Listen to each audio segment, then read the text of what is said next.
Supreme court में दलित OBC जजों की नियुक्ति के बिना क्या प्रतिमा लगा देने से इन समुदायों को इंसाफ मिल पाएगा?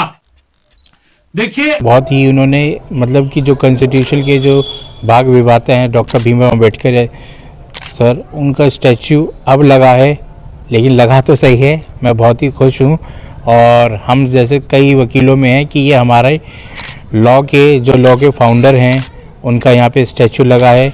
और जावेद साहब, जी न्यूज़ 72 के चीफ संपादक, आपका बहुत बहुत शुक्रिया। आपने तीनों जो प्रश्न किए हैं बहुत इंपॉर्टेंट प्रश्न किए हैं, और साथ ही आपके तमाम पत्रकार साथियों का भी मैं स्वागत करता हूं।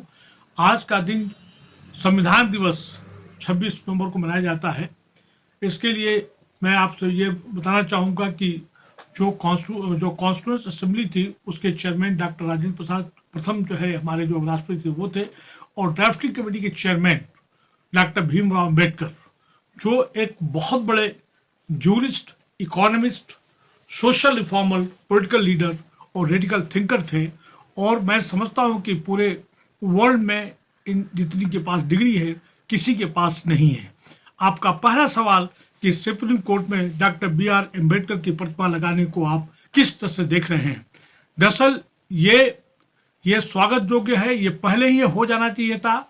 बल्कि मैं तो आपके माध्यम से ये कहूँगा कि पूरे भारत में जहाँ कहीं भी हाई कोर्ट हो वहाँ के प्रेमाइसेस में और जो डिस्ट्रिक्ट कोर्ट में है वहाँ पे होना चाहिए। और उनके साथ साथ में जो भी इस तरह के जूरिस्ट हों, जो ह्यूमैनिटी की बात करते हैं, जो कॉन्स्टिट्यूशन की बात करते, जो संविधान की बात करते हैं, उनकी भी प्रतिमा लगनी चाहिए। मतलब स्टेट वाइज अगर देखा, जिसने इंसान को, इंसानियत को और सबको समान रूप, एक रूपता देने के लिए जो बात कही हो, ये डॉक्टर भीमराव अम्बेडकर का ही देन है कि कॉन्स्टिट्यूशन में 9 राइट्स दिए गए हैं जो कोई भी उसको ले नहीं सकता है। मैं आपके माध्यम से इनको दोहराना चाहता हूँ। Right to equality, right to freedom और स्पीच एंड एक्सप्रेशन, तमाम चीज़ें हैं। Right against exploitation, right to freedom of religion, culture and education rights की बात कही है। कॉन्स्टिट्यूशनल रेमेडी, जब किसी के साथ में कोई जुल्म जाती होती है तो उनको भी दिया गया है। लाइफ एंड लिबर्टी की बात कही है। राइट टू एजुकेशन जो फंडामेंटल राइट्स होना चाहिए, राइट टू हेल्थ जो फंडामेंटल राइट होना चाहिए, और राइट टू इंफॉर्मेशन। और इसके साथ साथ जो 42nd जो अमेंडमेंट जो कॉन्स्टिट्यूशन का हुआ, उसमें एक शब्द जो है सेकुलर जोड़ा गया है, वो बहुत बड़ा इंपॉर्टेंट है। जो आज लेकर ये बात चल रही है कि संविधान को खत्म करना चाहिए, करने पर लोग लगे हुए हैं। जो मनवादी और पुंजवादी जो ताकतें हैं वो संविधान को अपने हिसाब से रिकंस्ट्रक्ट करने पे लगे हुए हैं। बल्कि जो इनका जो थॉट प्रोसेस है, तमाम तरह के नैरेटिव, नेपाल को जहाँ पे कॉन्स्टिट्यूशन कई बार बदला गया, फ्रांस बदला गया, वहाँ पे उसको लेके कोट करते हुए कि समान होना चाहिए। और मैं आपको आपके माध्यम से ये पढ़ के सुना चाहता हूँ कि इसमें जो वर्ड सेकुलर है उसके साथ खिलवाड़ करना चाहिए। ये कॉन्स्टिट्यूशन ही जो कहता है कि भारत एज ए नेशन का कोई धर्म और रिलीजन नहीं है।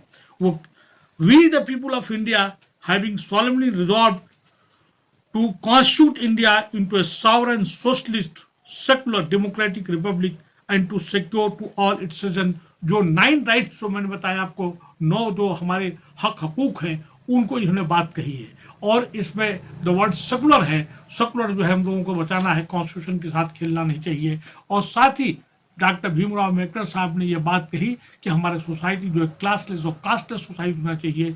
अगर ये मनुस्मृति या जो किसी विशेष खास मनवादी पुंजवादी जो ताकते हैं बात करते हैं, तो वहां पे अगर कास्ट रहेगा तो फिर किसी के साथ में जो है ऊंच नीच तो बना ही रहेगा। जो वर्ण सिस्टम है उसकी बात कहिए। दूसरा सवाल, जावेद साहब आपके साथ में और भी लोग साथी हैं, उनका नाम मैं लेना चाहूँगा, जिसमें शाह साहब, जकरिया साहब भी है। उनका भी जवाब है कि क्या BR अम्बेडकर की शख्सियत को पूरी दुनिया की तरह चीफ जस्टिस ऑफ इंडिया ने समझने के बाद ये फैसला लिया है। देखिए, ऐसा है कि उनकी शख्सियत, मैं डॉक्टर भीमराव अम्बेडकर को सल्यूट करता हूँ, और उनके साथ साथ में तमाम उनके से पहले जो लीडर्स हैं जिन्होंने एजुकेशन की तालीम की, ह्यूमन इक्वलिटी की, सोशल जस्टिस की बात की, जैसे ज्योतिबा फूले, सावित्री फूले, शेख फातिमा, अली हुसैन आसिम बिहारी, और उसके साथ प्रिया वगैरह सभी लोग हैं। उनकी शख्सियत को तो सभी लोग जानते पहचानते हैं, लेकिन जो हमारे यहाँ जो व्यवस्था है, जो मनवादी और पूंजीवादी ताकतें हैं, वो उनको होने नहीं देती हैं। इनके साथ में जैसे इनसे पहले बहुत से लोगों को भारत रत्न दिया गया, लेकिन मैं आपको बता दूं कि डॉक्टर भीमराव अम्बेडकर को जो भारत रत्न दिया गया था 1990 में दिया गया था, और उसी तरह से अब्दुल कलाम आजाद को जो दिया गया भारत रत्न उनको 1992 में दिया गया है। आज जो है इसी तरह की बहुत सी ऐसी शख्सियतें जिनको कि मिलना चाहिए, जो कि नहीं दिया गया है। आखिरी जो नेक्स्ट जो आपका सवाल है, डॉक्टर बी आर अम्बेडकर को यह सम्मान मिलना चाहिए था, बहुत पहले ही मिल जाना चाहिए था, जो नहीं मिला। आखिरी आपका सवाल आप तीनों चारों लोगों का, जावेद साहब, आप चूंकि इसके जी न्यूज 72 के चीफ है, आपने बहुत इंपॉर्टेंट जो सवाल किया, आपके साथियों ने इसको तायद किया है कि सुप्रीम कोर्ट में दलित ओबीसी जजों की नियुक्ति के बिना क्या प्रतिमा लगा देने से इन समुदायों को इंसाफ मिल पाएगा। देखिए, तमाम जगहों पे SC ST जो है, जहां पे उनको रिप्रेजेंटेशन होना चाहिए, पसमादा के लोगों को होना चाहिए, वो नहीं हुआ है। प्रतिमा लगाने से नहीं मिला है, बल्कि मैं तो ये कहूंगा कि डॉक्टर भीमराव अम्बेडकर बाबा साहब जो है मूर्ति पूजा के बहुत ही सख्त खिलाफ थे। उन्होंने अपनी बात कही कि हमारी जो है विचारधारा को पढ़ो, हम जो बात करें उसको पढ़ो, उसको आगे लेके चलो। उन्होंने बात ये कही कि एजुकेट, ऑर्गेनाइज और स्ट्रगल। उन्होंने कहा था शिक्षित बनो, संगठित बनो और अपने हकूक के लिए, अपने राइट के लिए लड़ाई करो। यह हमें करना है। और यही नहीं, SC ST दलित के साथ, ओबीसी के साथ, पसमादा के साथ में बहुत सी नाइंसाफियां हो रही है। मूर्ति पूजा से कुछ नहीं होगा, पर्सनालिटी कल्ट से नहीं होगा। वो तो पर्सनालिटी कल्ट, शख्सियत को जो कहते हैं ना कि पूजक जो बना रहा है, उसके बहुत ही सख्त खिलाफ थे।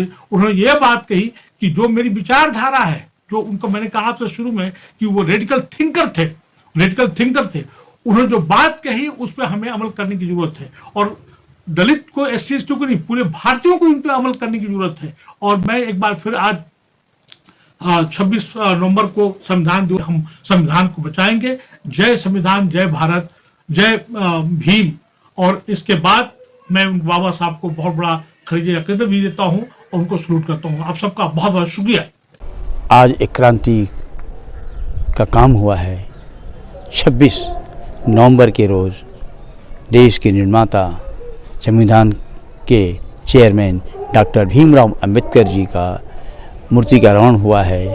एक एडवोकेट से मेरी मुलाकात हो रही है, युवा एडवोकेट जिनके दिल में बहुत कुछ तमन्नाएं हैं, एडवोकेट सरफराज अहमद साहब। मैं आपसे जानना चाहता हूं कि इस जो फैसला हुआ है, इस पे आपका क्या विचार है। जी, थैंक यू सर। ये बहुत ही अच्छा फैसला हुआ है। और ये तो हमारे जो चीफ जस्टिस साहब हैं, बहुत ही उन्होंने मतलब कि जो कॉन्स्टिट्यूशन के जो भाग विभाते हैं, डॉक्टर भीमराव अम्बेडकर है सर, उनका स्टैच्यू अब लगा है, लेकिन लगा तो सही है। मैं बहुत ही खुश हूँ। और हम जैसे कई वकीलों में हैं कि ये हमारे लॉ के फाउंडर हैं, उनका यहाँ पे स्टैच्यू लगा है।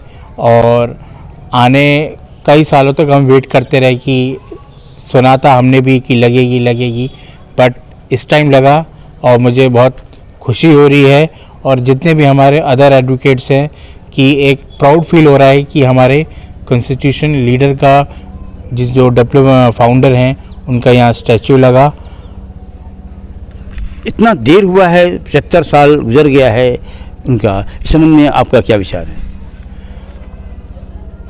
हाँ सर, देर तो हुआ है। आज 2023 चल रहा है, आज की इस टाइम लगा है, बट चलो कोई नहीं, देर आए दुरुस्त है, कहावत है। लगना चाहिए था वैसे पहले ही, क्योंकि ये हमारे इंडिया की जो सबसे लास्ट कोर्ट और सीनियर कोर्ट है, honourable supreme court of India, वहाँ पे होना चाहिए था स्टैच्यू।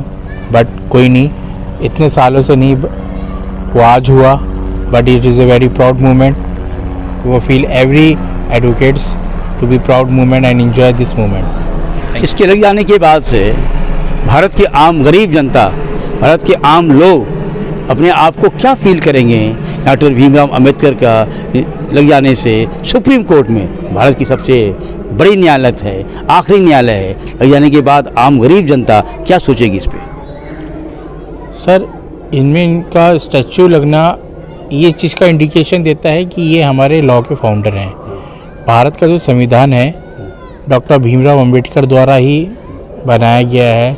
उन्होंने इस पे बहुत मेहनत की है और उन्हीं का संविधान जो उन्होंने बनाया है वही सारे एडवोकेट्स, वही सारे लॉ स्टूडेंट्स पढ़ के आते हैं और वही पूरे इंडिया में पढ़ा जाता है और इसी पे पूरी जुडिशरी चलती भी है।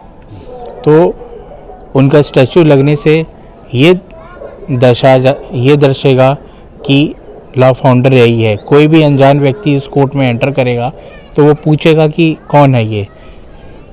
हमसे भी ये जो हमारे क्लाइंट्स होंगे वो भी पूछेंगे कि किनका स्टैचू है। तो हमें भी ये हमारा एक प्राउड मोमेंट होगा उनको बताने में कि ये हमारे लॉ फाउंडर हैं। भारत ही नहीं, पूरी दुनिया में डॉक्टर भीमराव अंबेडकर की मूर्तियां लगाई जा रही हैं और लगाई इसलिए जा रही हैं। और आज भारत की supreme court chief CJI Chandrachud साहब ने जो फैसला लिया है, भारत की आम गरीब जनता के दिल में इस उम्मीद जगी है कि अब भारत के संविधान डॉक्टर भीमराव अंबेडकर उस जगह मूर्ति लगाने के बाद अब बहुत जल्द एक ऐसा भी दिन आएगा कि जहां दलित, गरीब परिवार के, OBC के बच्चे, मुसलमान और तमाम माइनॉरिटी के बच्चे जज बनेंगे और उनके अंदर में हौसला पैदा होगा और यकीनन उनके हर काम में अब उनके अंदर में एक सिर्फ मूर्ति लग जाने से एक जुनून पैदा होगा। और इसी उम्मीद के साथ 72 न्यूज़ आपका धन्यवाद देता है और साथ ही साथ में अपने चीफ साहब का भी कि आपने भारत की गरीब जनता की, उनकी आत्मा की आवाज़ को आपने सुनी है। 72 न्यूज़ के लिए जावेद बिन अली की विशेष रिपोर्ट।